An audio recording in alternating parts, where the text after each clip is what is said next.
రైతు సోదరులందరికీ నమస్కారములు. రైతులకు వచ్చేసి రైతు బంధు డబ్బులు ఎవరికైతే పడలేదో, అంటే ఈ రోజు నుంచి నిన్న మొన్న అలాగే చూసుకున్నట్టయితే 5 ఎకరాల నుంచి 6, 7 అలాగే 8 ఎకరాల గల రైతులు ఎవరైతే ఉన్నారో వీళ్ళందరికైతే డబ్బులైతే జమ కావడం జరుగుతుందన్నమాట. ఒకసారి ఎవరికి ప్రాపర్గా అంటే ఏ ఎకరాల వారికి, ఎన్ని ఎకర్స్ వారికి, అలాగే ఎన్ని గుంటలు ఉంది, ఎన్ని సెంట్స్ ఉన్న వారికి డబ్బులు పడుతున్నాయంటే 4 ఎకరాల 30 గుంటల వారికి అయితే రైతు బంధువు అయితే పూర్తి కావడం జరిగింది. అలాగే 8, 9 వీళ్ళకు కూడా డబ్బులు అయితే పడడం జరుగుతుందన్నమాట. ఒకసారి ఇక్కడ స్క్రీన్ మీద చూడవచ్చు. అంటే ఎవరికైతే డబ్బులు పడలేదో ఆందోళన చెందుతున్నారు. నాకైతే 6 ఎకరాల 17 గుంటలు ఉంది, నాకు రైతు బంధు రాలేదు. యాదాద్రి జిల్లా మండలం నారాయణపురం వస్తుందా, నేనే సాగు చేస్తున్న, నిజం చెప్పండి, SBI అకౌంటు అంటే ఇలానైతే ఆ రైతు అయితే వ్యక్తం చేశాడు రామలింగయ్య. ఇలానైతే ఈ అన్న వచ్చేసి అయితే రోజు మన వీడియో కిందనైతే కామెంట్ చేస్తున్నాడు.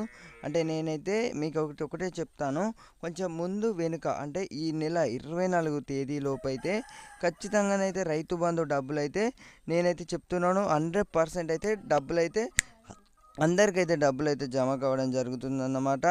ఎవరైతే 6 ఎకరాలు 7 ఎకరాల గల రైతులు ఎవరైతే ఉన్నారో మీ అందరికైతే 100% అయితే రైతు బంధు డబ్బులు అయితే అందరి ఖాతాలో డబ్బులు అయితే జమ కావడం జరుగుతుంది.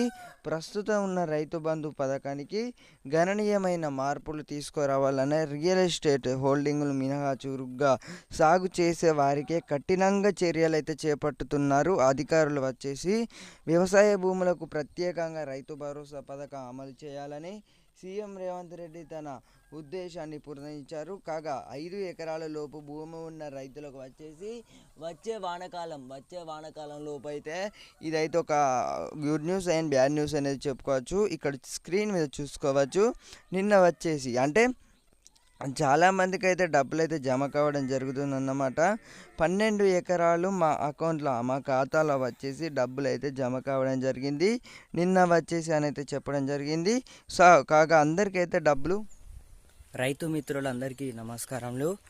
రైతు సోదరులు ఎవరైతే ఉన్నారో రైతు బంధువు డబ్బులు వచ్చేసి మీ అందరి ఖాతాలను అయితే డబ్బులు అయితే జమ కావడం జరుగుతుందన్నమాట. మరి ఎవరికి జమ అయ్యాయి, అలాగే ఎవరికైతే జమ కాలేదో అంటే మీది ఏ జిల్లా అలాగే కామెంట్ చేయండి.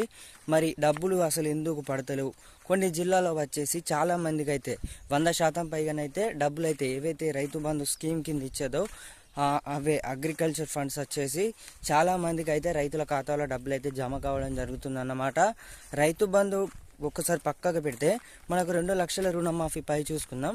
2 లక్షల రుణమాఫీ ఏదైతే బ్యాంకులలో లోన్స్ తీసుకున్నారో రైతులు వచ్చేసి అంటే ఏదైతే మనం లోన్స్ అప్పులు తీసుకున్నారో వాళ్ళకు వచ్చేసి 2 లక్షల రుణమాఫీ పై అయితే కీలక ఆదేశాలు అయితే జారీ చేయడం జరిగింది. రైతులకు వచ్చేసి 2 లక్షల వరకు అయితే మాఫీ చేస్తామని అయితే చెప్పడం జరిగింది మన